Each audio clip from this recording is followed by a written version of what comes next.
What's up, everybody? Welcome back to another episode of Deepish, episode 2.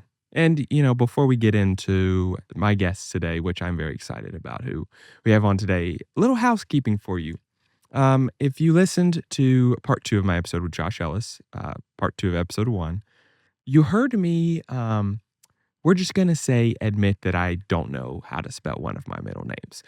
So, what this ensued in my life is a phone call from my father, who was not upset but wanted to correct me that I do know how to spell my middle name and wanted to explain to me where it came from. So I'm going to tell you, I have 2 middle names. All of my siblings, we all have 2 middle names. My full name, my government name, whether I don't know if I should say this on here or not, but I'm going to, is Jacob Neil Lawrence Law. Jacob is not a family name. This brings up a great point. I don't think I've ever said this on here, so I'm going to say it now. I'm actually very upset with my grandparents. May they rest in peace. Um, and let me tell you why I'm upset with my grandparents. Because when we just had our youngest son, we wanted to give him a family name. And, we started talking about what my wife did not want him to be Jacob Neal Lawrence Jr., didn't want it for my oldest son. So the name dies with me, apparently, until, I'm dead and gone and my sons decide that they want to bestow upon their children my name, which, Roman, if you ever listen to this, the responsibility is on you, bud. Harvey's too young, and, it's left to be seen how much he likes me, because he likes his mother more right now. But we were talking about it, and my grandfather's name was George Claylaw. Love that name. Just a strong name. My grandpa George was a great man, just phenomenal. But he gave my dad, I love my father, but the whitest name you can possibly give someone. His name was Paul Mark Law, or my dad's name is Paul Mark Law. I love my dad's name. He's a great Paul. Paul fits him. But so I'm a little upset with my grandparents that they didn't give my dad, who is not the oldest son, he wouldn't have necessarily been George Claylaw Jr., but he could have been. And instead he got Paul Mark because both of them were Bible names, and my grandfather was a pastor by this point in time in his life, and so his children got Bible names. And so my name is Jacob Neal Lawrence. Neal is a family name on my great-grandmother's side, on my mom's side of the family. And Lawrence was my dad's grandmother on his mom's side. This is going to get confusing. I'll make it as clear as possible.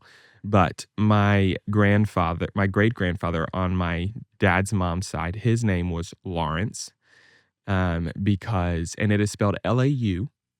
And the reason for that is because his mother, her name was Laura, and they gave him the name Lawrence, and that was Laura spelled Laura. And so, yeah, that now I can always remember at the age of 31 how to spell my middle name.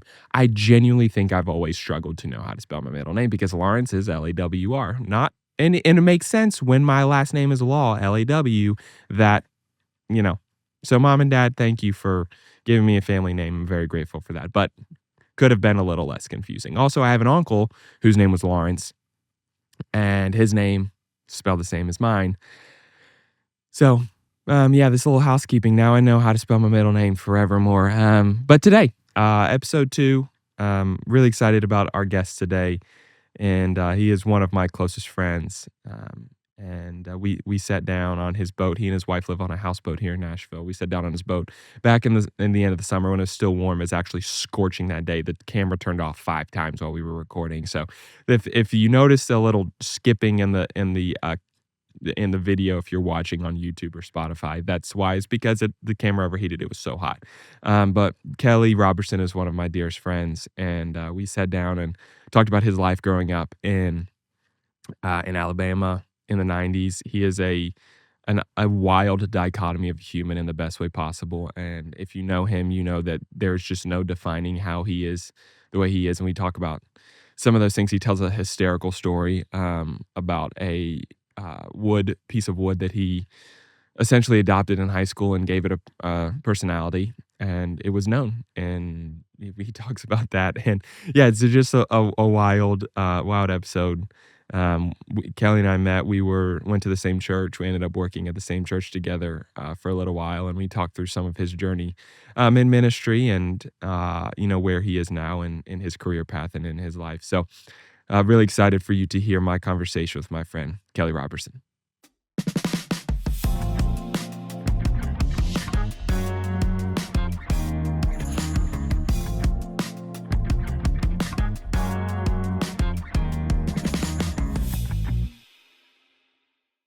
What's up, everybody? I am here today with one of my closest friends in the world and one of my favorite people. And I don't say that lightly. I probably will say that a lot about every single person that comes on this podcast at some point in time, that they're one of my favorite people. But when I say it about Kelly, I mean it in a different level. But Kelly is a creative. He's an entrepreneur. He is a musician. He's a worship leader. He is a business owner. He's a clothing designer. I mean, the list of what you do can go on for a while. It's too many. But man, Kelly, welcome to Deepish. Thanks for coming on, bro. It's an honor to have you on here. Got my private jet flying over. We're sitting on the bow, or we're on the bow, correct? Yeah. Of his boat. Of his houseboat that he and his wife live on. And so if you hear a plane, that's because there's a private jet airport half a mile from here. So we could just make a game of every time a private jet flies over, we guess which celebrity's on it. Oh, yeah, definitely. We could do that. Man, seriously, thank you so much. I don't take it lightly that you took time to come sit down and come to the deep end a little bit. And ironically, we're sitting on water, so it is a little extra deep It's today. probably like 12 foot right here. Also, this podcast is unofficially sponsored by Living Waters Brewing. Literally. I've said this before and I will say it till I'm blue in the face. Living Waters is the best coffee shop in Nashville. You can come at me. You can at me. I mean it. I stand on it. And everything else is trash in comparison. So, Living Waters, if you want to sponsor us, hit me up. Specifically the west side one. God, the West Side one's the best. Shout out Charlie Plowman, our boy who is one of the baristas there. He's the freaking best. I actually just texted him before we started. But Kelly, I did have a question. Why is a male barista a barista? I feel like anything else like that, waiter, waitress. Why is there it only one word for barista? Why is Charlie not a barista? Or barista, bro? Yeah, I guess. That's such an interesting concept. No, honestly, that's the first time I've ever thought of that. But it doesn't surprise me that you're the person that asked me that and that you thought of it first. Yeah, I think about it every time I walk in. I feel bad about it a little bit. But honestly, I feel like most coffee shops I go into, the barista is a guy now. Yeah. Like at Living Waters, there's most of the time I'm there, it's a guy that's Oh, yeah, totally. Which, I mean, shout out to the boys who are baristas. I mean, I appreciate it. But that's a really great question. Yeah, we should definitely switch that up and just change it, you know? So what should we call them? Barista. I don't hate it. Because you've got waiters. Yeah. Well, okay, but a mechanic is just a mechanic. Yeah, that's different though. The thing about it is like somebody invented English language. A human did that. Yep. You know what I mean? Mm-hmm. So like, we came up why with does that person have more power than us now? Why are we confined by his box? You know what I mean? No, I do. So what do we have to do to get a word created? Do we just have to submit it to Merriam-Webster's? Maybe. I mean, we could submit it to Merriam-Webster's and just say barista is the male version of someone who makes you coffee. Yeah. And honestly, I think we should. Maybe that's what we do. Yeah. What if we do that and then maybe next time you have me on, if you want to do that, going to. We'll just report back. We're gonna do it. All right. So our homework today is we're going to submit this to Merriam-Webster's, see if we can create our own word, and then we'll report back of the answer. Because there's no way we're the only people who've ever thought about this. Oh no chance. So I want to know if someone out there hears this and you're like, I've thought the same thing, and I've submitted it and they denied it. I need you to send us a DM and let us know why did they deny it, so that I can call an attorney and we can have a better case. Yeah, exactly. I had one more. I know we're wasting our time a little bit. No, I'm not a waste at all. Tell me. One more. Me and Hallie got an argument over was an animal with rabies why can't you call them a rabbital animal or a rabital animal? That's not a word, but it makes Most a words I lot say of aren't sense. words. Yeah, but if you say a word, it's not a word, but I know what you said. That's Then correct. why shouldn't it be? Dude, you know one of the like biggest words that everyone said wasn't a word, and we were with you. I think we were at the river cabin, and I was using it all the time. I always use the word "tookus." I don't know when or why or how I started using it. Okay, that's different. What does that word mean? Tookus? "Tookus." I used it to refer to an ass, like someone's butt. Not someone being an ass, not a donkey, but someone's butt. It was just "tookus." I don't know I why, mean, but that's understandable. the People have. funniest thing about that was like 3 months later, Tori and I were watching a movie and they used the word "tookus" in it because I think Hallie was like, "That's not a word, Jake. How do you spell it?" I'm like, I don't know. It's easy. I just made it up. And then all of a sudden I saw it in a movie. I turned the subtitles on immediately and sent it to you all. That's because insane. I was vindicated. Yeah. But no, I mean, if you start calling an animal with rabies rabbital, is that what you said? A rabbital animal. Rabbital animal. I'll accept it. I mean, I'm gonna know from now on what you're talking about. But honestly, we just bought a house with a few acres, and I'm waiting for the day that I see a rabbital animal, and I'm gonna shoot it in the head. Yeah, that's what you do to those. That's partially why I've never thought of it. Because if I see, one of the animals in the world that I'm most scared of, What's that? a raccoon. Bro, I've seen them do some stuff. I hate raccoons. I don't know why. We stayed at a beach house like 3 years ago, and there was raccoons. Like, we were playing cornhole, and there was a raccoon like 6 feet from me because there was a dumpster right behind the house where we stayed for a restaurant. Bro, I couldn't play cornhole until it left. Yeah. I mean, like, dude, I wouldn't be able to. you get one of those things 5 feet from your head, no, I'm out. Yeah. They are capable of some things. Dude, those and possums. Yeah, oh yeah. Our old house, we had a resident groundhog that lived there. It was the fattest animal I've ever seen. Yeah. I would like to be a groundhog. Groundhogs kind of have it easy. Yeah. There's not really too many preys. I guess there probably is a lot, actually, now I think about it. You got a coyote, a wolf, maybe a big eagle. Yeah, but dude, if I saw an eagle swoop down and get a groundhog, man, it'd be the greatest day of my life. dude, I don't know anyone that loves eagles the way you love eagles. Man, I didn't know that I loved them that much, and Hallie started making fun of me about it, and then I started noticing how much I talked about them after that, and I was like, But I mean, there's worse animals to be fans of. Dude, I mean, but is there anything cooler though when you see an eagle take off from its nest with its like 8-foot wingspan and just swoop down and dude, honestly, it's so sick. Dude, there's 2 families of eagles on the river here. I see them almost every time I go out.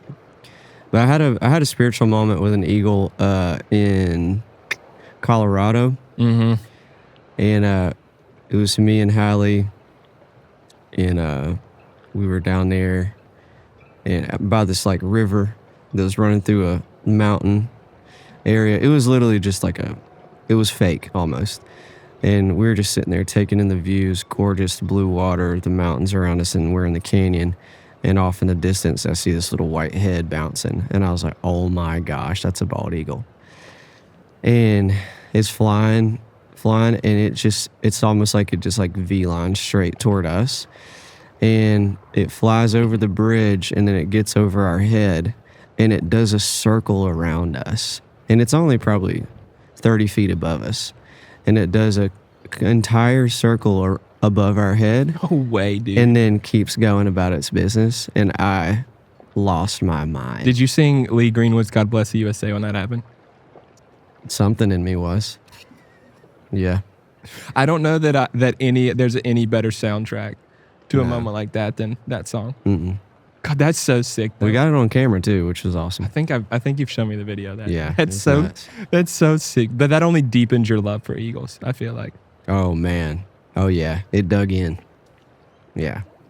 Every time we've been out on the boat, you do point out where the eagles are to see if. Oh, I feel like one time we actually saw some in the nest. Yeah. When we were out, but you do make it a point. Yeah. They're just great. They mate for life, so they have one love, Dude, and they honestly are like one of the most majestic animals. Man, Like yeah, truly. historic. I mean, and then you've got, American Pride tied into it. Yeah, Can you say American Pride now? yeah. Okay, I just didn't know. I just didn't want to offend someone with American Pride. Let it be. Okay, so I feel like there's a lot of different topics we can go into. We'll go into a lot, but I've known you for 6 or 7 years now, I think. And we've both been through a lot in that time. But our goal with Deepish is always to have fun, but also is to help people get a glimpse behind the curtain of who people are and how they've become who they are in a comedic manner a little bit. But with you, we've talked a lot about your time when you lived in Indianapolis. And I want you to talk a little bit because knowing you, I feel like that had one of the biggest impacts on you. Although there was a lot that came after it that shaped you, but like I feel like what you went through in that, and we don't have to get into specifics of what caused it and all of that, but I do want you to talk a little bit about that time of your life, what that was like, and now looking back, I mean, it's been 13 years since you were there, give or take. How has your view of that changed now? Because I mean, when you lived in Indianapolis, you were single or you weren't married, you had a job working crazy hours.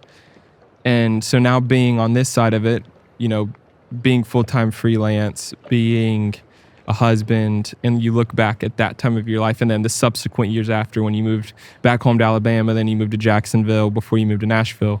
Just talk a little about that. Sure. Yeah. Yeah, Indy, I worked at a church there right out of ministry school. It was my first real job outside of ministry school. And I was like the lead worship pastor. So basically moved there just because the pastor was friends with some other pastors that I trusted at my ministry school I was at. And yeah, so I literally was so eager to go make money instead of, using my mom's money for gas.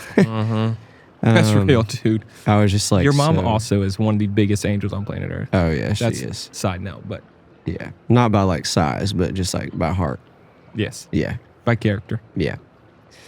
But anyway, yeah. So I was like, flew out there, tried it out. Never even been to Indiana at all. Actually, this is embarrassing, but I didn't know where it was on the map because, like, I don't know, from Alabama and just never really cared to look. Dude, if you ask me to pinpoint where states are, no shot. It's a tough one. It's like, I know like Eastern Seaboard-ish, Texas. Texas, because it's just the biggest freaking Yeah, state. California. California, because it's the furthest west. But outside of that, dude, I didn't leave West Virginia hardly ever until I moved away. Yeah. So I get it. West Virginia and Alabama are very similar. Mhm. We marry more cousins, but And we're sisters. exactly. I'm just kidding. But anyway, yeah. So I ended up flying out there, met everybody, and the pastor was like, "We'd love to have you make a decision within the week or so. So just go home and pray about it." And so I went home. I definitely didn't pray about it, and I just said I'm down, and flew out there. And yeah, I mean, I guess like long and short, met some of the best people in my entire life out there, the kindest people in the world. Still friends with them today. One of them is my absolute, like one of my best friends, Chad Hockett. And so definitely the people were awesome. And the church grew like super, super fast. We went from like 500 to 3,500 in less than a couple years. Jeez. And went from 2 services to 6 within that year every single Sunday. So we would do like 2 services on Saturday and then 4 on Sunday. It's kind of where we landed. And yeah, I was single. there for the majority of the time. I did get engaged at some point Yeah. there as well to somebody from out of state.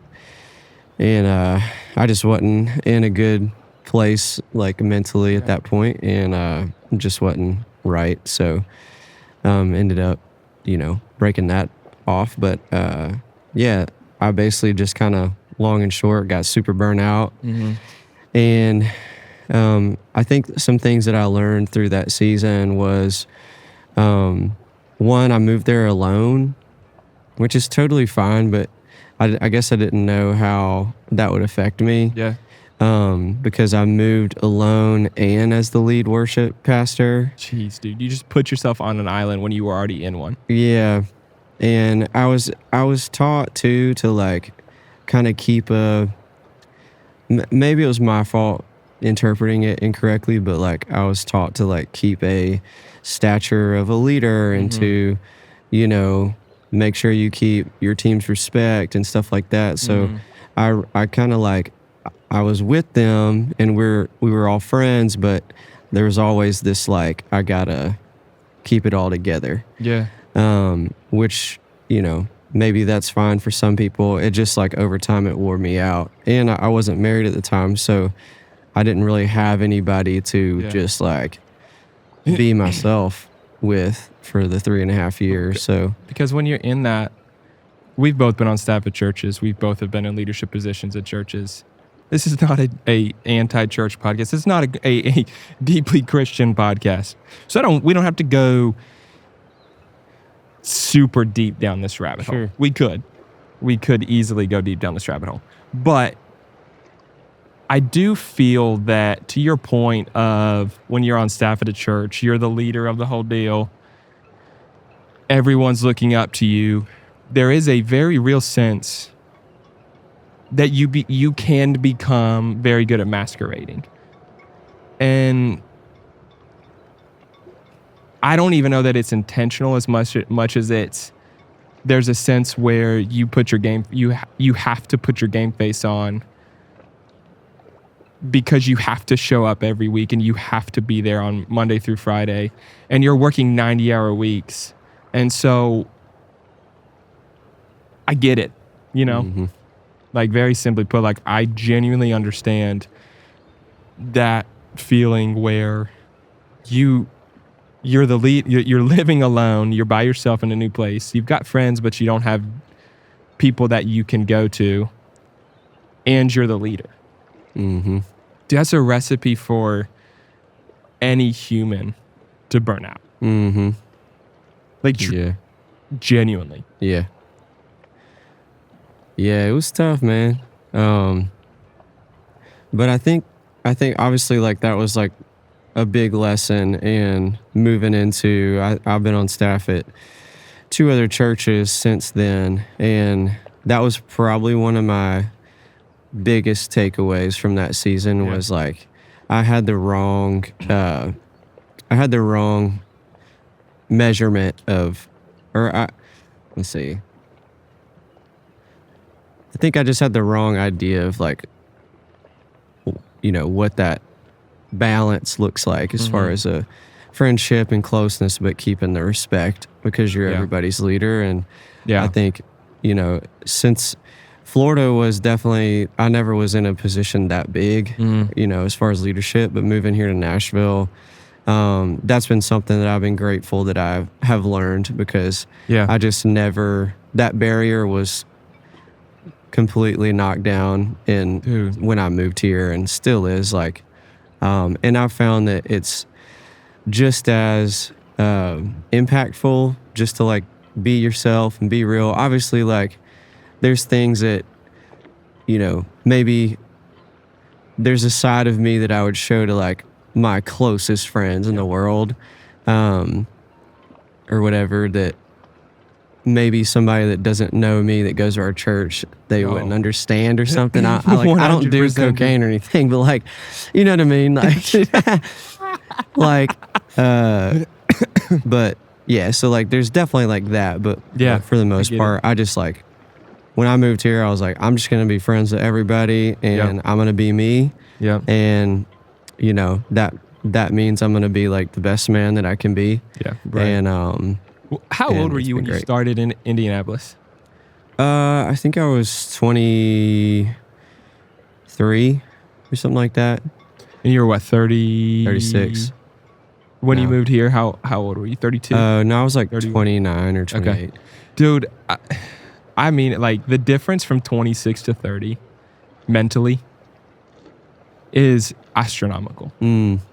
In every sense of like how you're able to process and view things as a grown adult. Like, there is just something that happens from 25 to 30 that, where, to your point, where it's like you move here, and I think when you're in your early 20s, this is what I faced.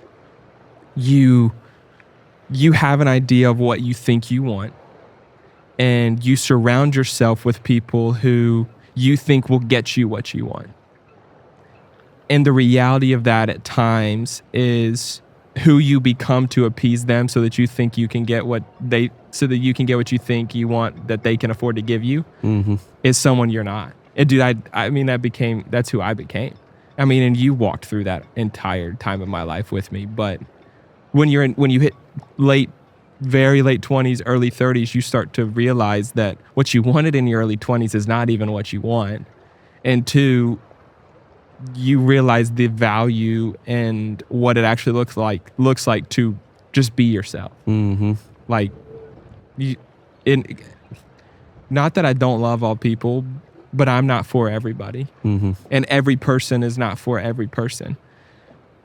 And I think we can easily spend, especially as people who have dreams and people who are trying to attain goals, we can easily become people and things that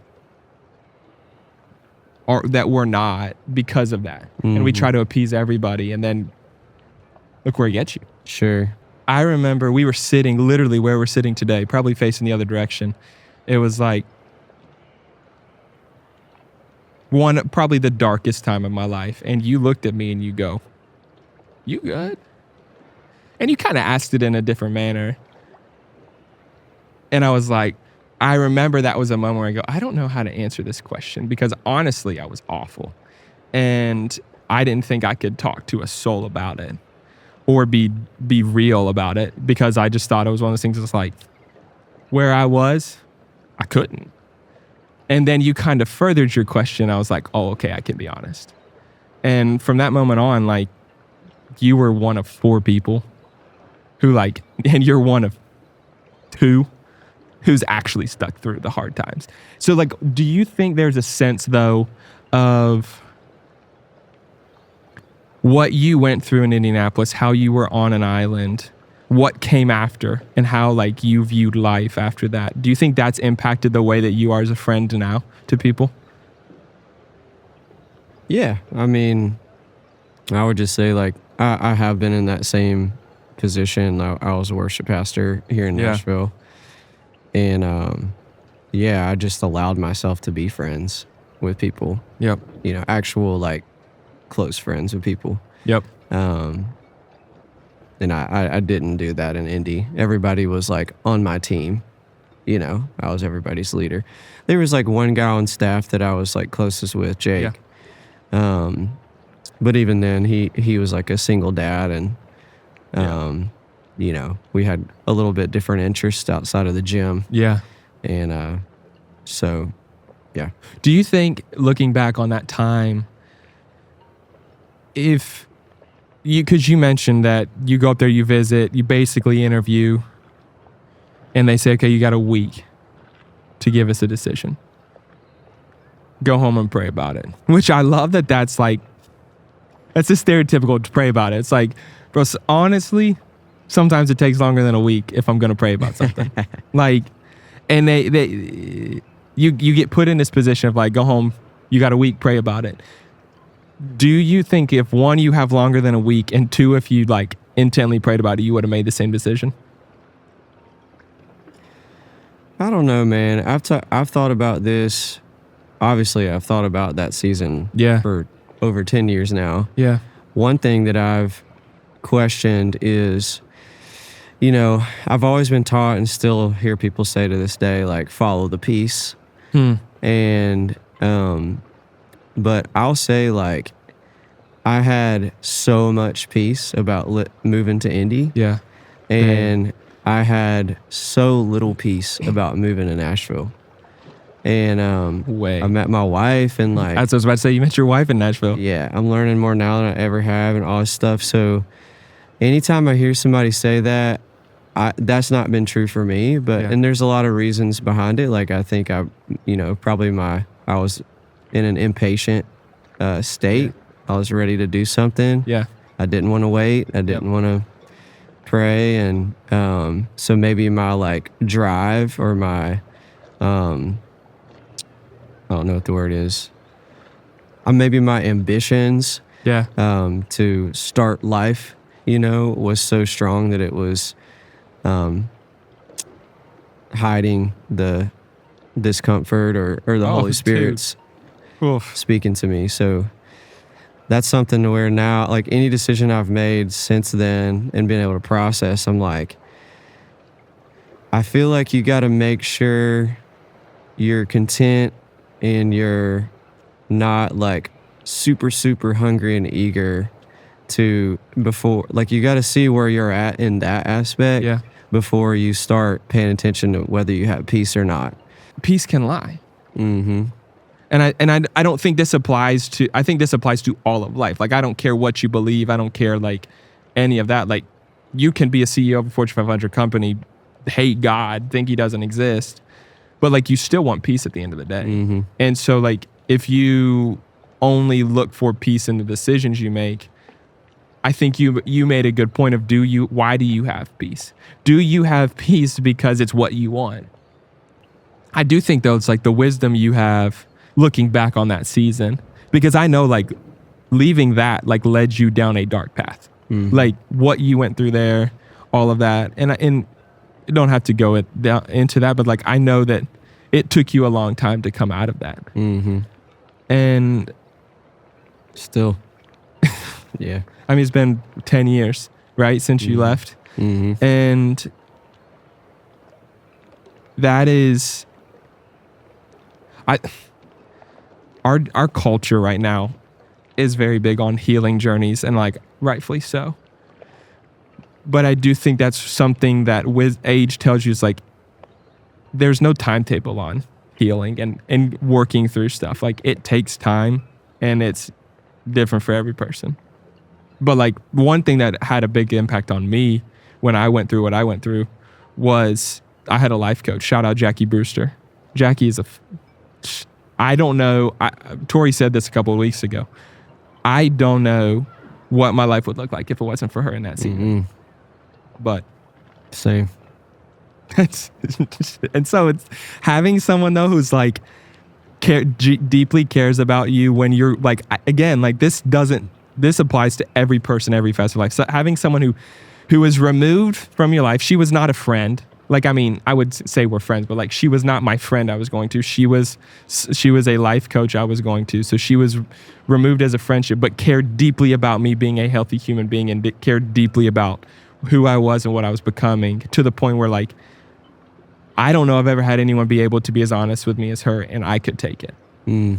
I mean, like there were times where she looked at me and said things, and we would finish call. She's like, I was a little blunt today. I'm like, yeah, but I need that. And I think that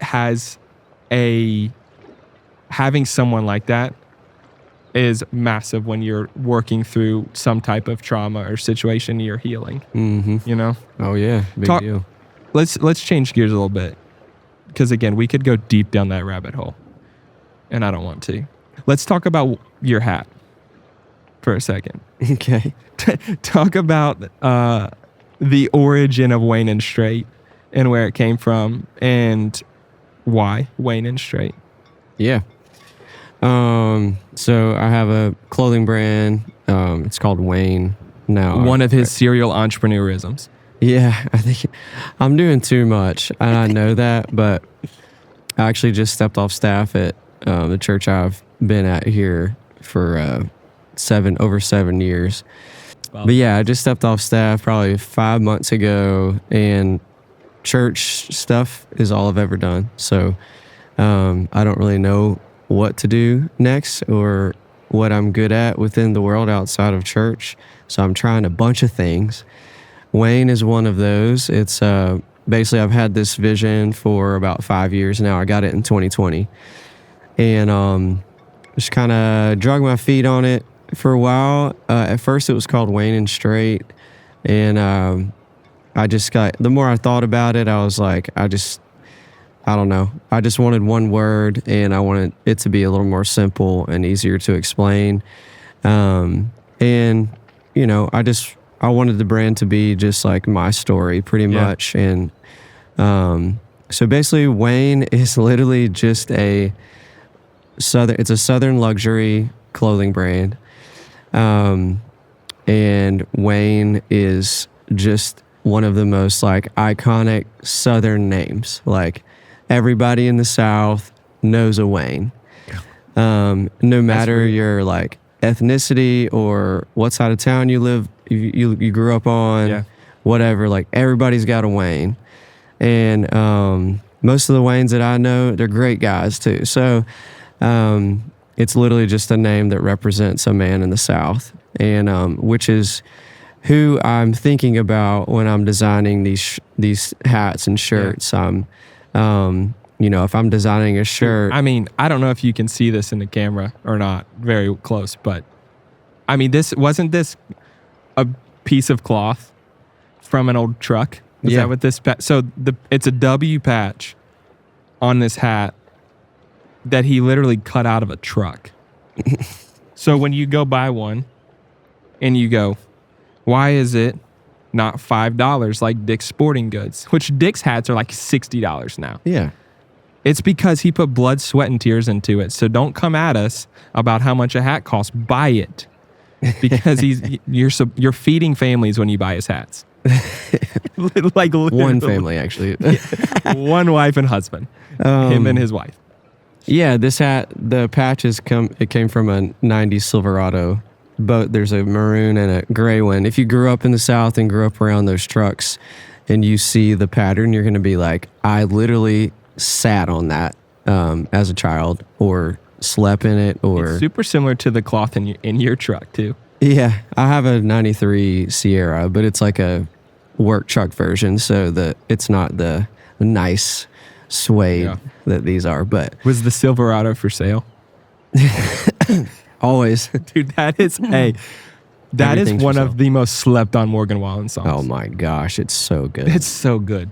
Anyways, continue. Sorry. Anyway, Talking about Wayne. So Wayne is everything I design is a hat tip to some sort of Southern icon or tradition of the South, growing up in the South. So these hats, the icon would be the 90 Silverado. That's arguably one of the most worshipped trucks in the entire South. I know it was in my hometown, and so that's why I picked that patch. This logo on the side actually was inspired by the little cab corner logo on the Silverados as well. And I'm pretty passionate about everything being made in the U.S. Just because, one, the obvious reasons why, we pay people well and we treat our employees well. And then also it goes with the whole story of Wayne as well. Yeah. So it's very American rooted brand. So all my shirts and my hats are not only just made here, but their materials are sourced here. So the cotton's grown in the U.S. and used here. It's so sick. As well. So. You mentioned being from the South. Talk about growing up in Hueytown, Alabama, which shout out Neil Bonnet and Davey Allison. Come on, man. But, I mean, I've not been to Hueytown. I've been to the River Cabin on the Warrior River, which is like 25 minutes from your hometown. Yeah. I mean, and it's every sense of growing up in the sticks that exists on planet Earth. So how does a kid from Hueytown, Alabama become honestly like a style icon in the circle of like, and I mean that. Like, dude, I used to joke that like everyone that we knew fell into 4 categories of fashion. Okay. Can't wait. They were dad fashion. They didn't give a rip. They wore too tight of khakis, quarter zips, and the like Cole Haans. Oh yeah. Then you had Shout out Church of the Highlands. then you had your like people who would just buy brands. So people who had no fashion sense, who would just go buy essentials because Jerry Lorenzo did, and they saw every person wearing it, and they're like, I'm gonna buy this. Then you had your people that actually had fashion and style sense. And then you had people who thought they knew what they could do and tried to copy you, and they looked like fools. Dude, Name drop. No, don't do it. I'm just kidding. Dude, I could drop 3 names right now, but I'm not going to do it. Don't do it. It's not. Funny. I mean, it's worth it, but it's not worth it. But no. So like, in all seriousness, like I've heard, like I've met your childhood best friend. I know people that Which you one? grew up with. Jordan? My man. Dude, bro, that is one of the funniest human beings I think I've ever spent time with. Yeah. Dude, was when we were at the river cabin, July 4th, like a year ago, and I'd get out of the water. I mean, and when we're down there, we're literally in the water 24/7. Oh yeah. Until we get out and eat, and then you get back in the water. And I'd get out and be like, Jordan, you need anything? Nah, I'm fixing to give me a cold snack. And I'm like, I don't know. After the first day, I'm like, Jordan, what the hell is a cold snack? Cold snack. He goes, Miller Lite. He just had Miller Lights on ice in his cooler, and they were his snacks. Dude. I mean, so like I've heard stories about like how unique of a character you were in high school. Like you literally had a plank that you. I just have to tell this story. This is because this speaks to who you are as a human being. You have a plank that, what was its name? Blank. Its name was Blank. And you took it around to school with you every day. Everybody signed it. Yeah. Seniors only. Yeah. Seniors signed it. It got a freaking spread in the yearbook. Yeah. So it's like you gave yourself nicknames that everyone called you. Like, I don't know that I know another human being that's like that. I don't. I mean, Yeah. Blank's a good guy. does Plank still exist? Is he at your parents' house? Yeah. Yeah. He's in the closet. Just don't. We both thought the same. No. I saw your face change for a split second. Oh, God. No, Plank. Yeah. I don't know. He's just like a mascot for our graduating class. Did you take him on 2007. stage with you when you got your diploma? Yep. Yeah, we put him in a cap and gown and everything. But yeah, he was, I don't know, it's this weird thing. He's just a piece of plywood, and we put a face on him. I think there's a cartoon character that was Plank. Well, Plankton was from SpongeBob. But I don't know. Wasn't there like something else where it's like an actual piece of wood called Yeah, Plank? I think so. I don't know. And I don't remember. We drew that same face on him and then put a Hueytown basketball jersey, Sharpie jersey on him, and he was just everywhere, and the teachers were in on it. They kidnapped him one day, and they were like giving me ransom letters, like, and each letter had a picture of Plank. Like, one was in a fire truck with the Hueytown Fire Department. The other one was him in a private plane, and there was like 4 or 5 ransom letters. One, he was in jail, in the Hueytown jail, and all kind of stuff. And we finally got him back before graduation. That was the whole thing. They stole him before graduation, and we had to like figure out how to get him back before. It's like the reverse of senior pranks. Yeah, the teachers were I mean, our whole class was in love with him, and so everybody was like, "Where's he at?" Like, if Instagram was a thing back then, and like social media, Dude, that would have been if crazy. TikTok was around when you were in high school, it would have gone viral. Dude, like literally. Plank would have had. Bro, okay, this is a completely random question. I saw somebody the other day that said I had a video that went viral. Okay, how many views you think it got? I don't know. Like 4,000. This is a very real question. How many views do you have to have on something for it to actually be considered viral? I don't know. I mean, me personally, I feel like I would feel good about like 100K or something. And that's like a small. Yeah, I feel like 100K is a good amount. Yeah. How many views did your wife's reel the other day get? Like, I think it was like 2.3 mil or something. Dude, that was... Bro, I commented on it. So they live on a houseboat. And his wife posted this reel about, it was like somebody asked a question about like, what do you do when it rains or something? Does your boat have a roof or something? And I commented and said something like, boats don't have roofs or whatever, something like that. People lost their freaking mind. I literally get a notification almost every time I open TikTok of someone has responded to it because I said boats don't have roofs. And like, what's funny is like, your wife knows the sarcasm that I commented on, and you do, and everyone else takes it so literally. Oh yeah. I mean, they are so serious about it. Somebody told me I was an idiot, so I commented. I said, "Thanks, I would have never known." I'm glad you told me. Yeah, listen, if some random stranger whose name I can't pronounce, I don't even know what their name was on TikTok. Like, you know, those usernames are like just a random conglomerate of letters. Yeah. Those are the ones who always comment. I'm like, dude, if you hadn't, number 64, that's your name on there. Yeah. If you hadn't commented, I would have never known how dumb I was. Thank God for them. Oh, God, dude. No, I do think that's real, though, about like 100K. Have you seen, speaking of things that have gone viral, have you seen the video of the guy on a kayak in the Grand Canyon on the river singing Creed into the crevice? No. No way. I saw it a few weeks ago for the first time, okay? And this guy's literally singing Creed, like screaming Creed into this part of the canyon. Yeah. It was with arms wide open. Thank God.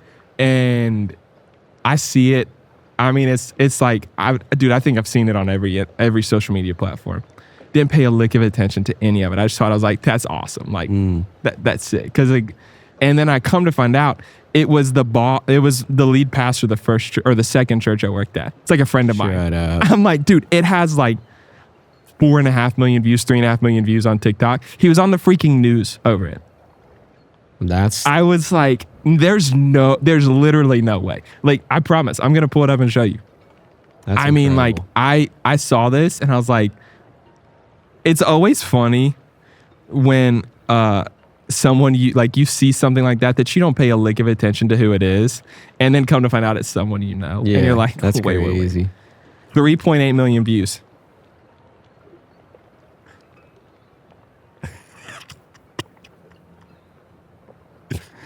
Will Basham, if you ever see this, shout out to you for doing that and going everywhere.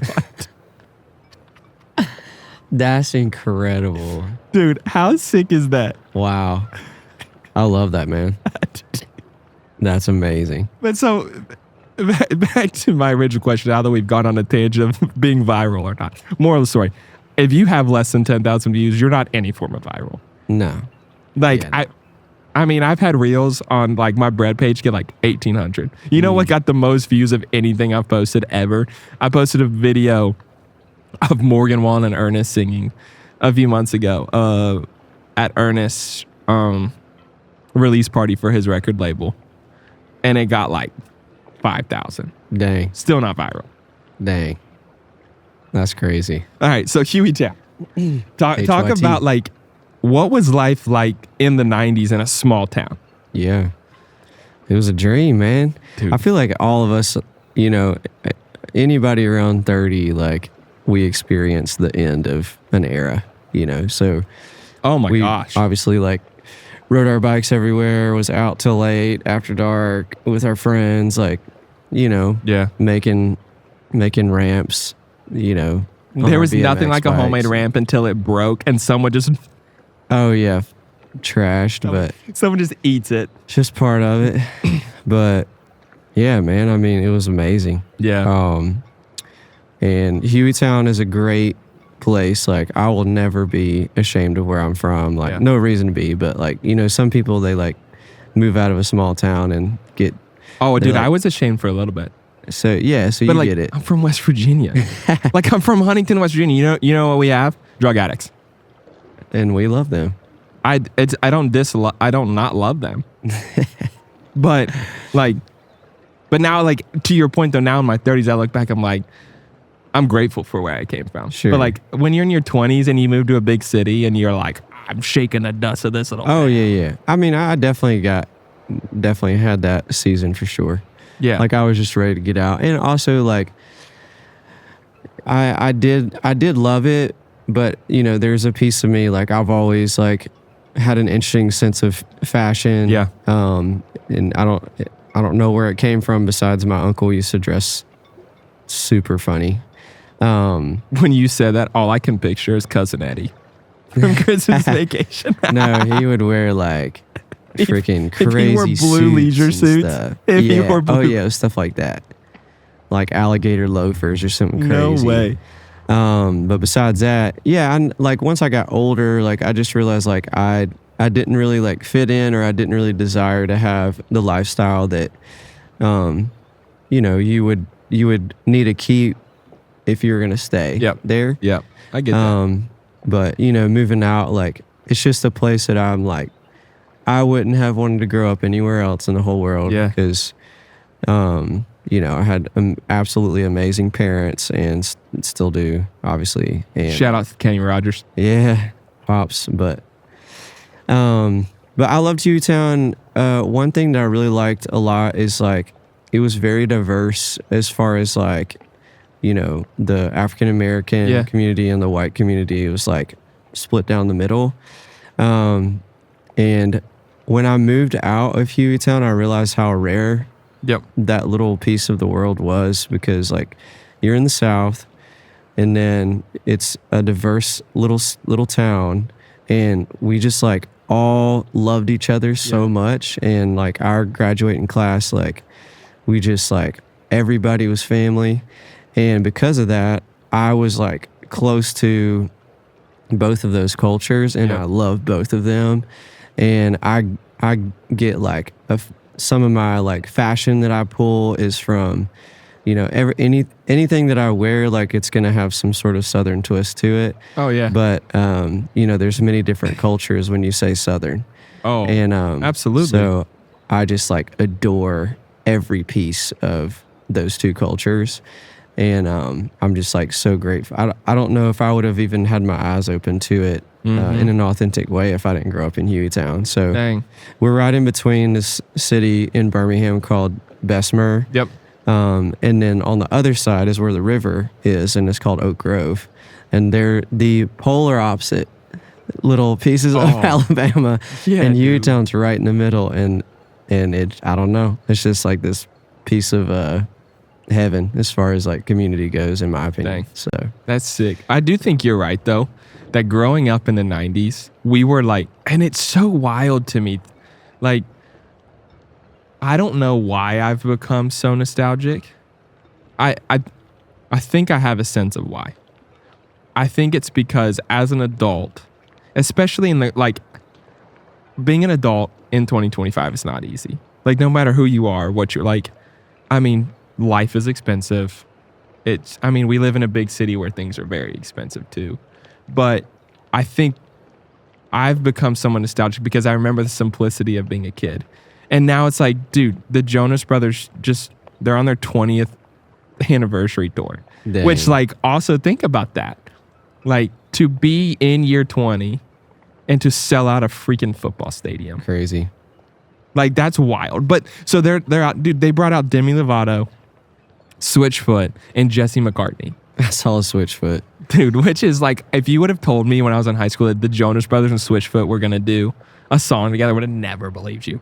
But all that to say, though, I do think there's a very real sense of like our generation craves the feeling that the people like the Jonas Brothers, like Switchfoot, Demi Lovato, Jesse McCartney gave us when we were, you know, preteens, early teens, older kids that we had in the late 90s, 2000s. Like, if I could go back and experience NSYNC for the first time in the 90s, I Mm. would in a heartbeat. Yeah. Like, so all that to say though is like, I do think you're right. Cause like we had video games when we were older kids or teenagers. Like, I mean, I had an Xbox or whatever, Mm-hmm. but it's not like Instagram didn't become a thing until I was a senior in high school. Mm. And then it was literally the worst pictures posted ever. Oh yeah. I finally went and like scrubbed mine several years ago because it was like a picture of the stars in the most Nice. grainy, blurry thing. It was like hashtag night sky. Oh yeah, with the Cairo filter. Definitely. And like the worst border you've ever seen. Do you Yeah. remember? Oh God, what was it? Was it Picnic? Do you remember Picnic? It was like a photo editing, collage making computer like website in the 2000s. I've got some pictures from that. Oh, that like man. you just upload a picture and you just go like as harsh black and white pictures you can and throw the worst thing. And then dude, it was like Canva before Canva. Yeah. And it's bad. It's like Canva. Basic.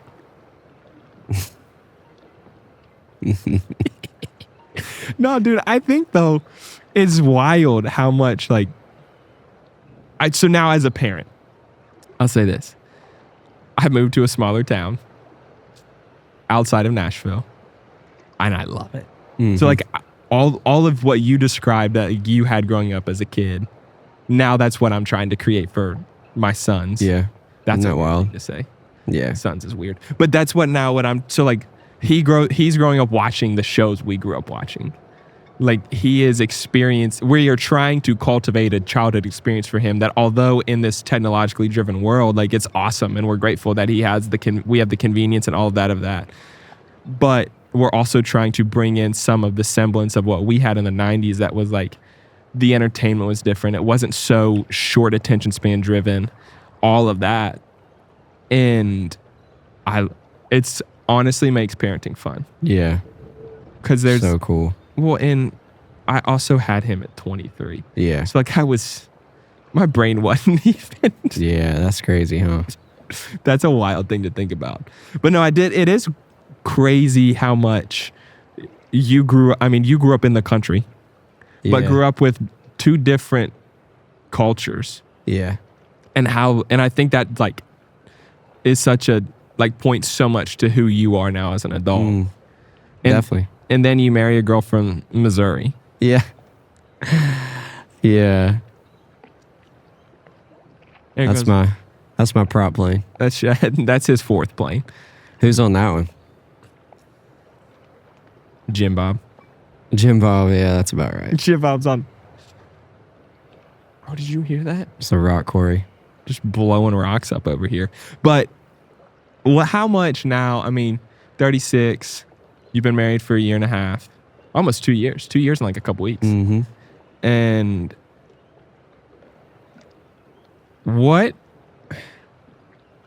First of all, we have to talk about how like the beginning of your all's relationship essentially started at our house And that's real. back in It the was. day. I have pictures. There's just like random. I used to take film or like not Polaroids, disposable camera pictures all the time. And there's just like pictures from like the beginning of you all dating on there. It's the freaking best. Mhm. There's one of Hallie where it looks like she could murder one of the two of us.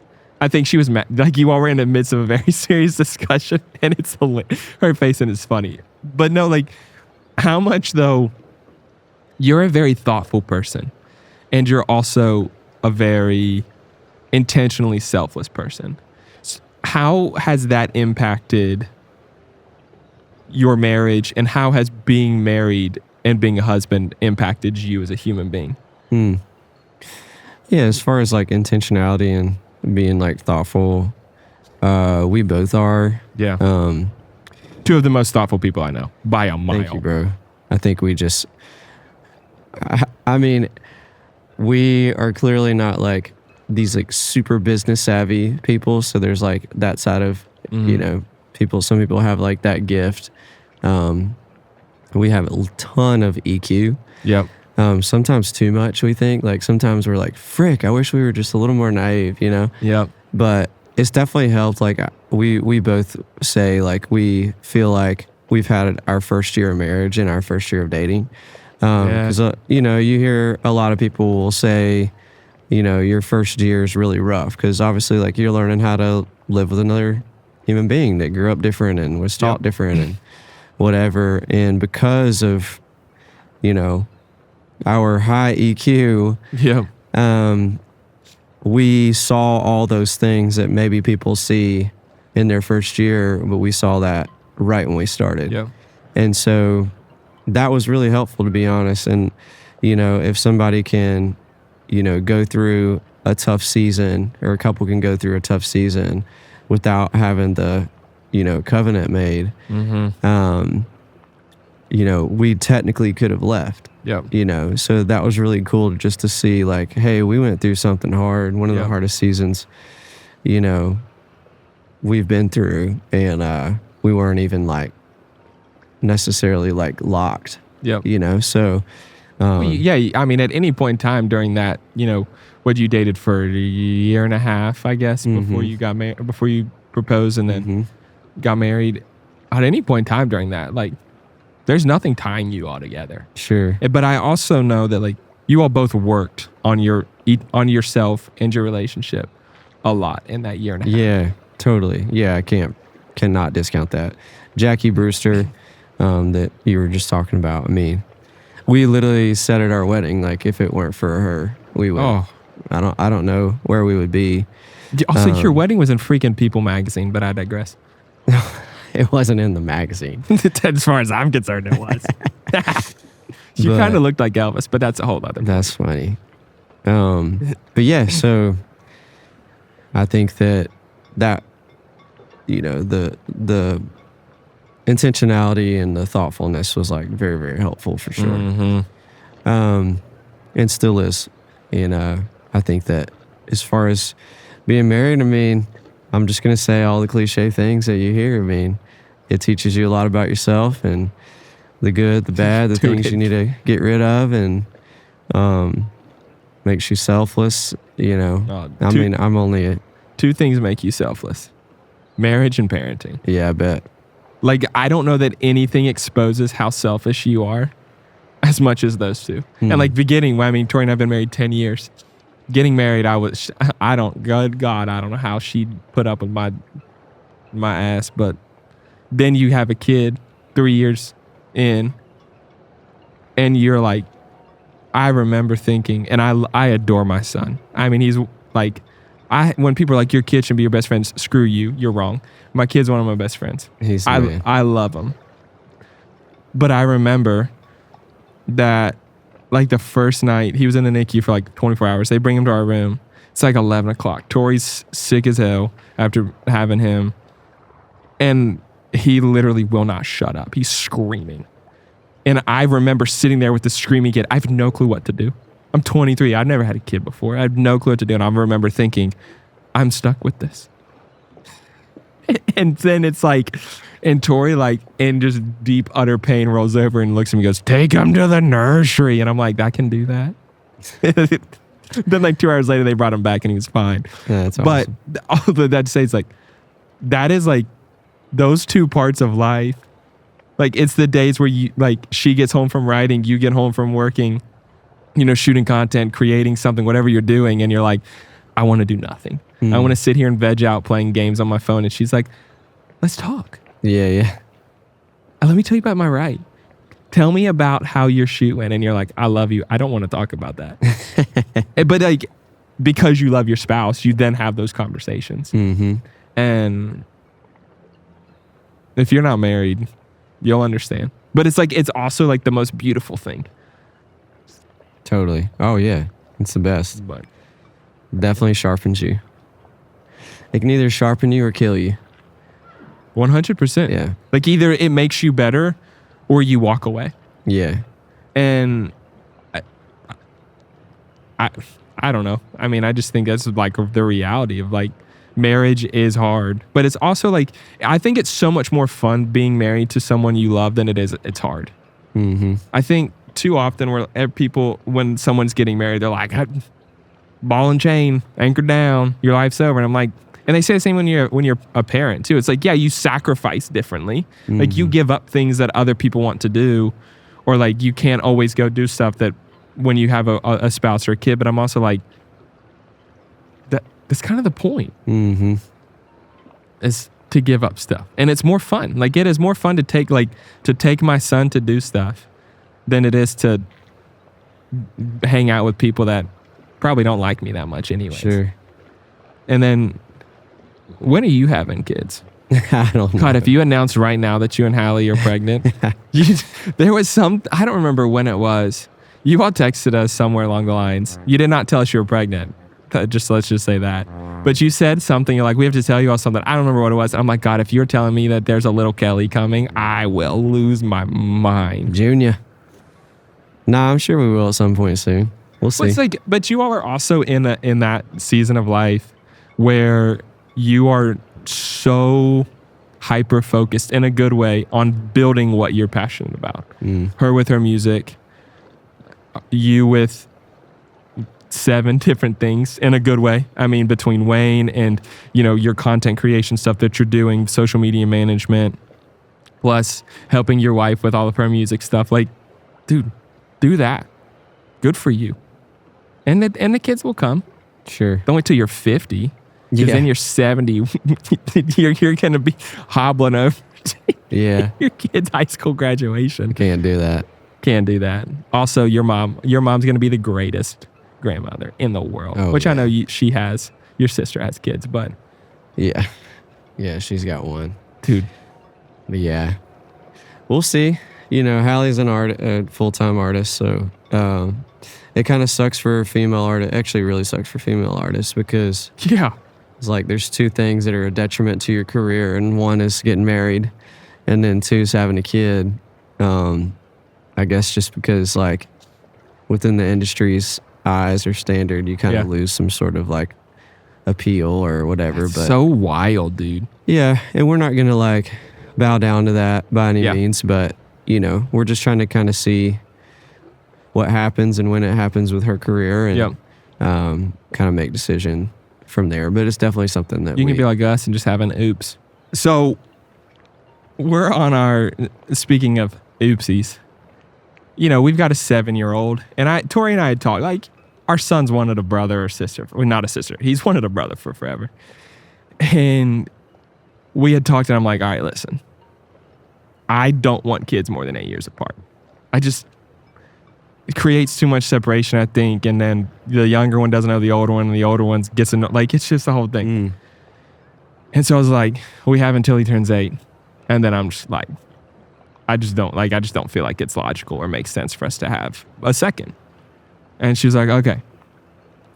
And we're on our 10th anniversary trip. We're driving up to Ohio, and she yelled at me about, I was eating sunflower seeds. She's like, that smells awful. And I'm like, are you pregnant? She's like, no, they just smell bad. And I'm like, all right, dude, whatever. What flavor were they? Old Bay or dude, something? they were regular. Ranch? They were regular sunflower classics. seeds. They were classics, which is one of the greatest snacks. Oh yeah. God, it's one of my favorite road trip snacks is sunflower seeds and a Code Red Mountain Dew. Oh God. That sounds like a dugout. Little league dugout. I don't know why I love it, but golly, it's so good. But so we get there. I don't know, we get there like Friday night or something. Saturday night, she walks out. She looks at me and she goes, we need to go get a pregnancy test tomorrow. I'm like, all right. I tried to tell you.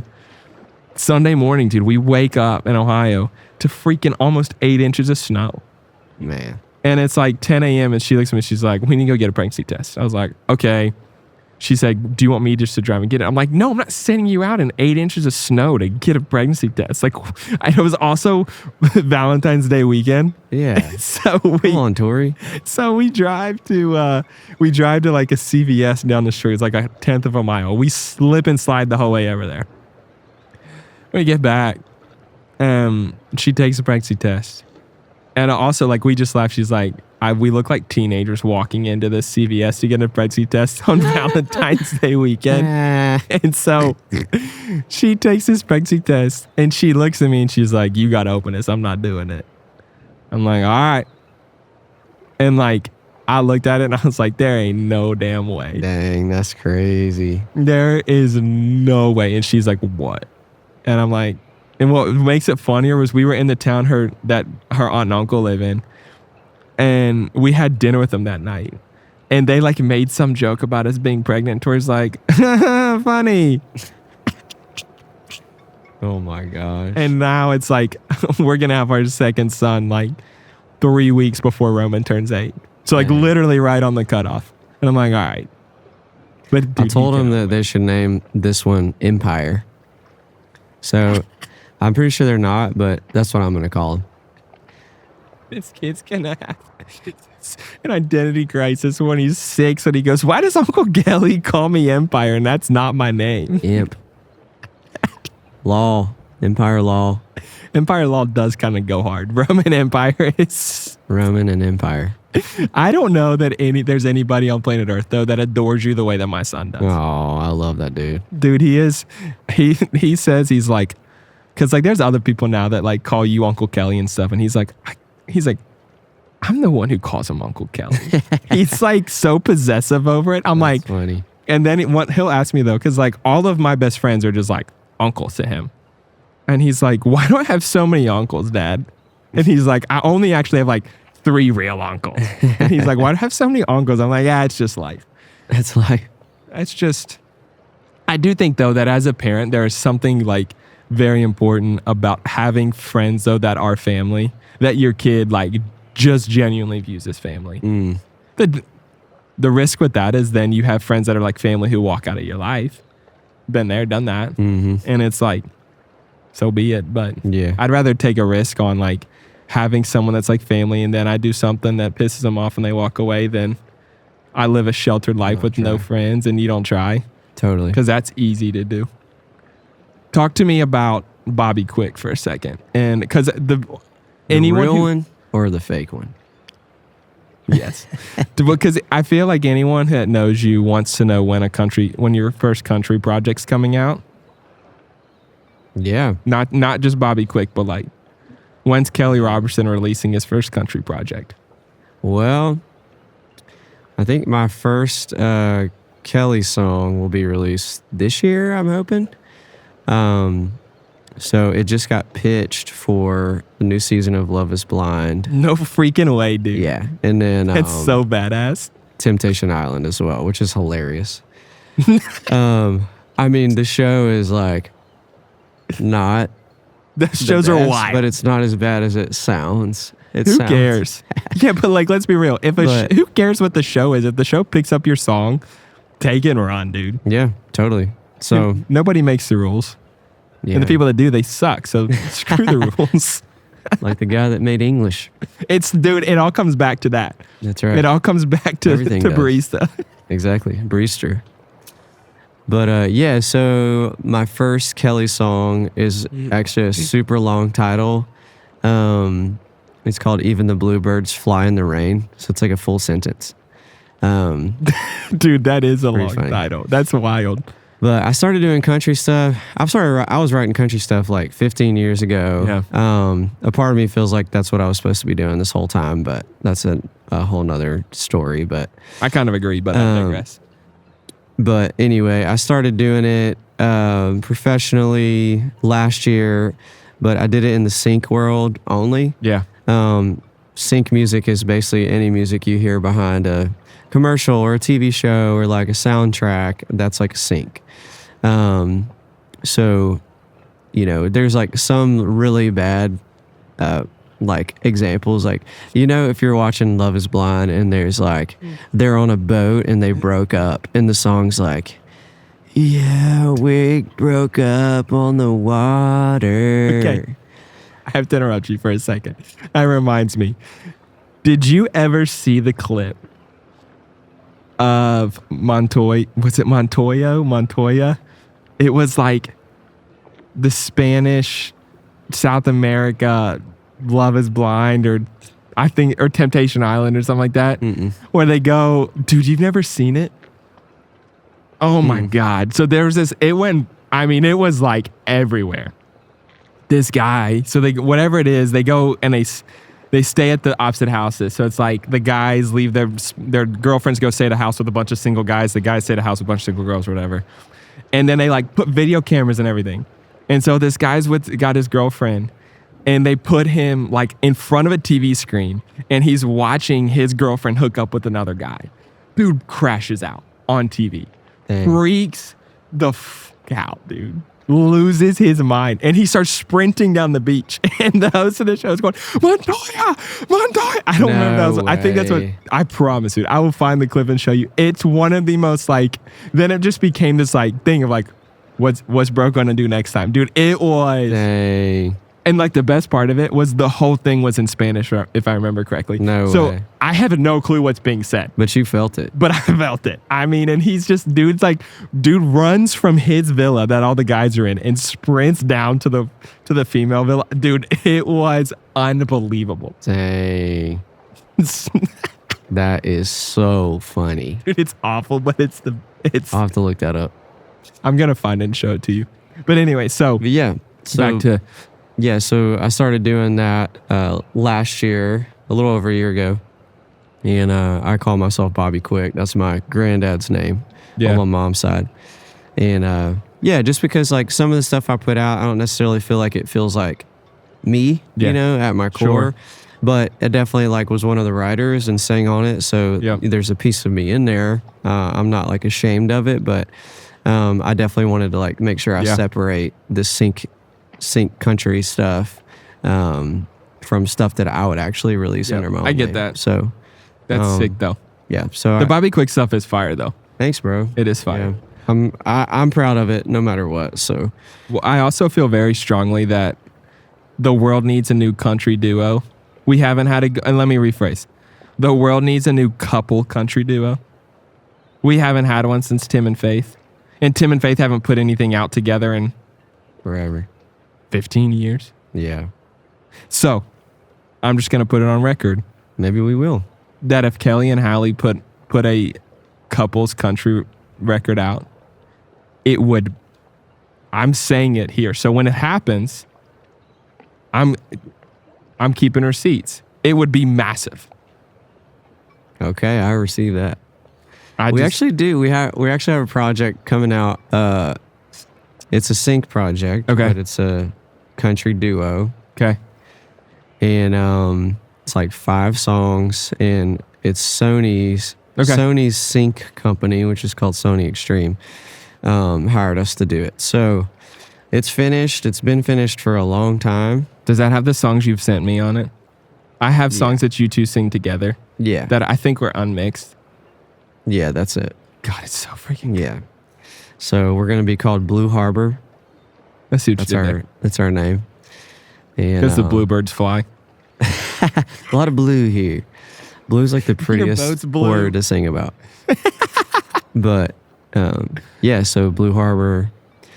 I don't know when that's going to come out, but it's a Sony Extreme release. Basically with sync music, what happens most of the time is like, especially if it's work for hire, Sony like paid us to do the song, so they own the masters. Okay. We still own the publishing side, the songwriters, royalties and stuff like that. But it's in their hands and it's up to them, you know, as to when they're going to put it out and what they're going to put it on. So I'll ask you this, and I have one more question after this one. How do you stay passionate about songwriting and music when you've done it for so long? Like, now granted, you did it in a different form and fashion. Like being a worship pastor, worship leader at a church is very different than, and I think I'm not going to say that. It's very different though than writing music that, we've talked about this some, where you're doing it because you love it and because you can, not because you're supposed to, in a sense. And it's very different creating for yourself versus creating for an entity. That is what you've done for, 12 years, 15 years. So like, does that help you stay motivated creatively? Is the different dynamic of it? Yeah. Yeah, I feel like outside of any music outside of the Christian world is like, there's a lot less limitations on it. And then you can definitely write like Christian radio music, Yep. but from a worship standpoint, writing worship music, like you're writing for a specific Yep. purpose and for a specific environment. And there's always something new to say, but I don't know. But like if you're writing for in the secular world, you can write an emotional song or write one that doesn't move anybody. It's just for vibes or Yep. Exactly. whatever. When you can also say anything you want, and you're not worried about the image of how's this received necessarily. Sure. Yeah. And if you're writing, I've written worship music for a while now too, and you're writing for a live congregation to pick it up quick and sing it passionately, to their creator. And country, I love country specifically, but you can write a song for that same purpose if you want, as far as just like writing a simple song that people can pick up and sing at a show, or you can write a song that maybe is meant to just be observed. So I don't know, I think that kind of helps, like as far as like passion and interest go. But I have my hand in so many different like creative things that I've never really been in a season yet, specifically in country, to where I'm like, that's all I'm creating. I have like other creative outlets, so I kind of try to, whenever I get asked to do country or sync rights, like I'm all in. And then if I'm not asked to do that, then I'm all in to something else or whatever. So when too, like there's a very real sense where you're starting in the country world, where like you kind of get to say yes to everything. Mm-hmm. You know what I mean? And it's not that you have to, but like you get to, because you're like, I want people to know that I have something to offer. Mm-hmm. And I think like some people can view that as bad, where it's like, oh, you have to just say yes because of. But like I think with you, like you're so creatively driven in so many facets. It's like, no, like I get to go write with people, and especially for you shifting gears from, being on staff at a church for the last 12 years. And to now it's like, no, let's just go create something different that I'm super passionate about. That's fun. I can't wait for it, dude. Yeah, me neither, man. We got some new stuff coming out. I'm really proud of. So good. But yeah, it's been cool. Like the sync world's been so cool because, especially me doing it under Bobby, is like, I can go into a write and not feel pressure to write this like number one hit or whatever that feels like me, and like I don't have all these like tight grip on what the outcome is going to be that day. I'm just going to get in the room and be with some good people and write a good song. It doesn't have to feel like me 100%. You know what I mean? I do. Do you and Hallie write well together? We actually haven't written a lot together, but when we do, yeah. I would say she's definitely a little more heady than me. Okay. In her writing. I'm probably a little more heady in real life. I would agree. I need to get out of there, but but yeah, she can take a complex concept and put it on paper beautifully, and it's like I would have to think deeply, to come up with something like that. How people's brains work like that. Yeah. And she is a brilliant songwriter too. Yeah, she's so freaking good. Yeah, she writes from the heart for sure. And I can tap into that, but I think maybe I've been writing worship for a while, and I'm kind of like, I think I'm a little tired. Oh. So I think like from a songwriter standpoint, I'm kind of in a season where I'm like, let me just write something pretty. Dude, or fun. And like I think there's a very real sense too in writing worship music is harder than writing to get it approved by a label. The things that writing, like when you're on staff at a church and you're writing a worship song, the people that have to approve it before it ever sees a stage is asinine. Like it would be easier for you to write a 10-song project, go to a label, get it approved for the label to fund and put it out. Sure. Than for you to write a song to sing on a Sunday morning. Sure. Which, I mean, so be it. I mean, I feel like, I don't know why, but I don't know. Well, I feel like when I like worship, one, it's got to be biblically accurate.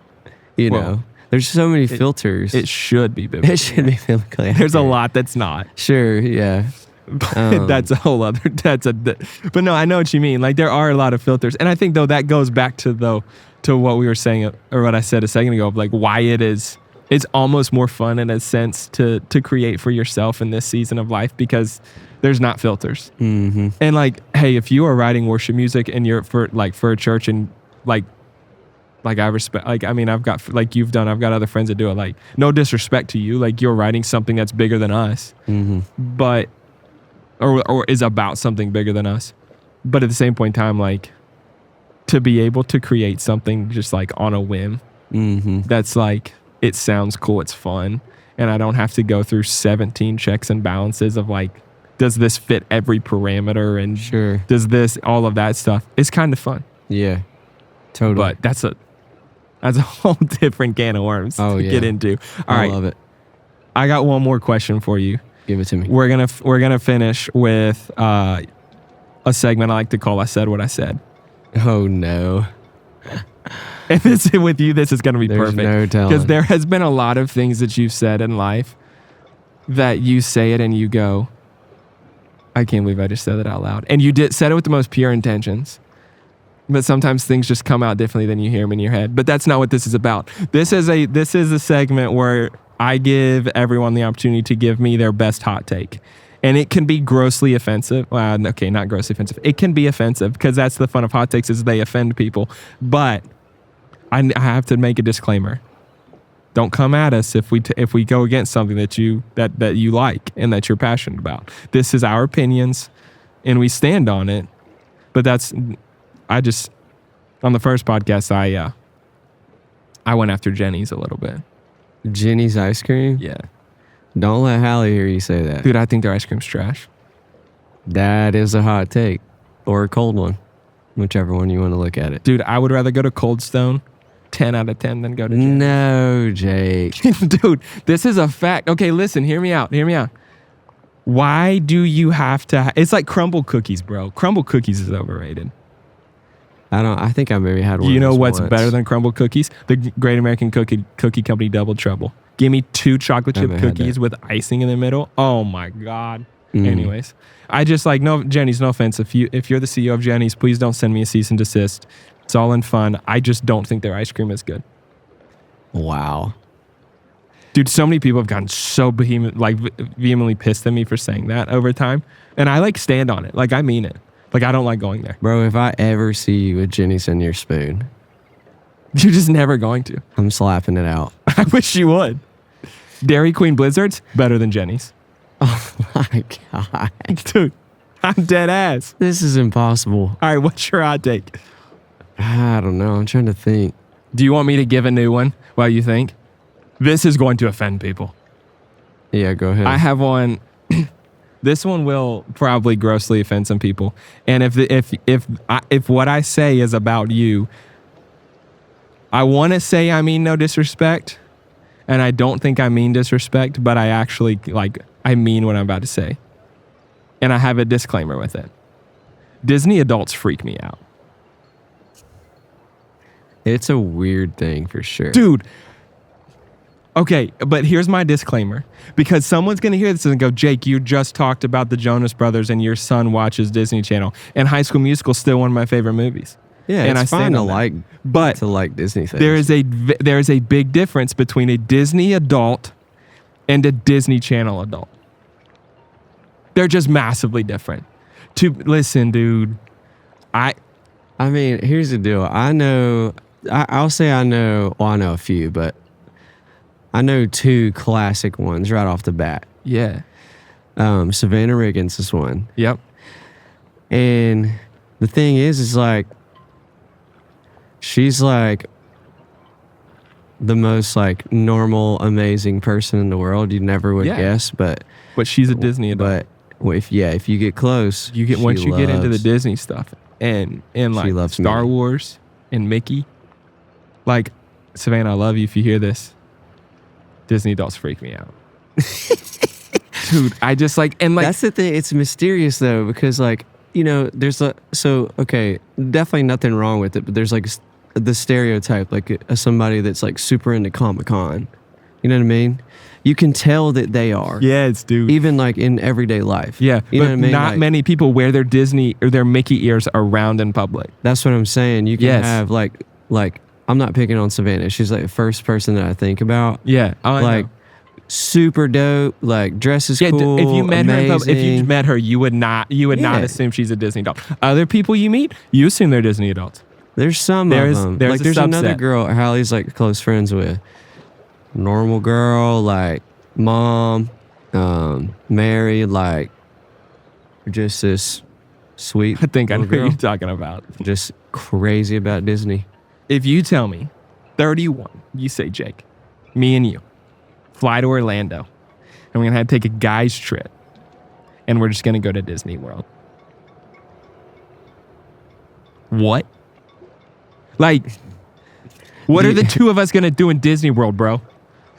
Do you know? Go right. It's a Small World together. Probably. Get the hell out of here, dude. There's no shot.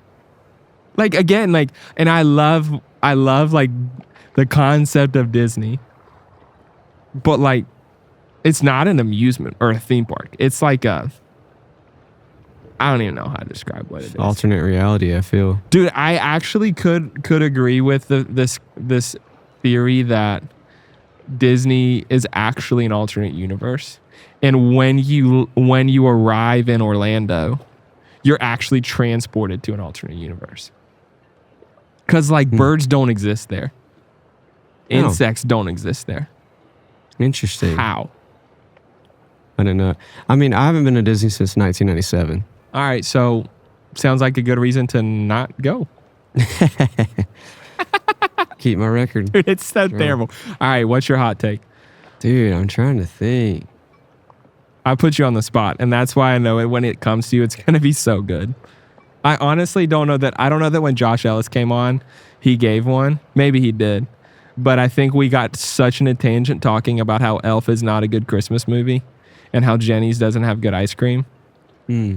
I don't know that he actually ever gave one. I stand by my elf theory. Here's the only one I can think of Oh, off the top of my head. I can't wait. I'm a really big car guy. It's like one Okay. of my life pillars is cars. And I think the Corvette is probably one of the greatest cars ever made in history, if not the greatest. But yeah, I think Corvettes? I think the Corvette is maybe the best car ever made. I don't know that I disagree with you. Also, we haven't talked about, and we're not going to today, but we could. You fucking bought your first Corvette, your dream car, by selling hats out of the trunk of a car. In a sense. I mean, as far as I'm concerned, there was no other monies involved other than hats you sold. And I honestly, I never bought one. And I'll tell you why I didn't buy one. Because I couldn't match every other freaking person in the city of Nashville and have on the same There's hat. a lot. It was, dude, everywhere I went, someone had a Vet Funds hat on. And they still look fire. They still look good. Yeah. I know my buddy Bart still wears his white one and it's No still way. like crispy. And he has a red one too. And then I think Ari Kennedy, she wears her red one a lot. And they look amazing still. But yeah.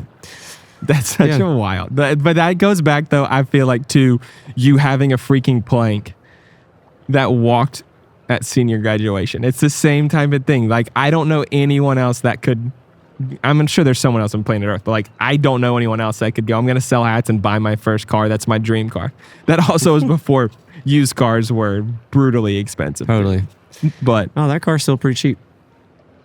that car was sick, too. Yeah. We did burnouts in it a couple times. Oh yeah. Some donuts. Yeah, I It's don't some say fun. that because I am a Corvette fan, but I became a fan after I did a lot more research. I mean, they're always been they're a classic American. We could leave right now and be at the Corvette Museum in under 2 hours. Actually, like in 45 minutes. That place is cool, but it wasn't like as cool as I wanted it to be honest. Yeah, I went when I was in high school, so I don't know that it's as cool Yeah. now. But I will say there was a sinkhole there. I stood where the sinkhole was. Yeah. I could have died. Yeah. Every time we drive past it, it's on our way back to my parents' house. Every time we drive past it, I say that, and Tori's like, would you shut up for once? Like, she's like, I know. So now her thing is we drive past it. They've got the test track on the other side of the interstate. She's like, you want to go drive a Corvette? I'm like, shut up. That's right. That'd be sick. Man, it's been an honor to have you on. I love you so much. Same, Thanks, love bro. you too, man. Thanks for coming on Deepish. This has been episode 2 with Kelly Roberson. That was my conversation with my friend Kelly Roberson. As always, if you are enjoying Deepish, please make sure to subscribe on whatever platform or every platform so that you never miss an episode. Leave us a review and share it with a friend so that they also can be brought into the deep end. I don't know that makes sense, but that's what we're going to call it for now, is the deep end, is Deepish. But again, thank you for listening. We will see you next week for episode 3. You know, I also forgot to say, if no one's told you today, Merry Christmas, Happy Holidays. See you next week.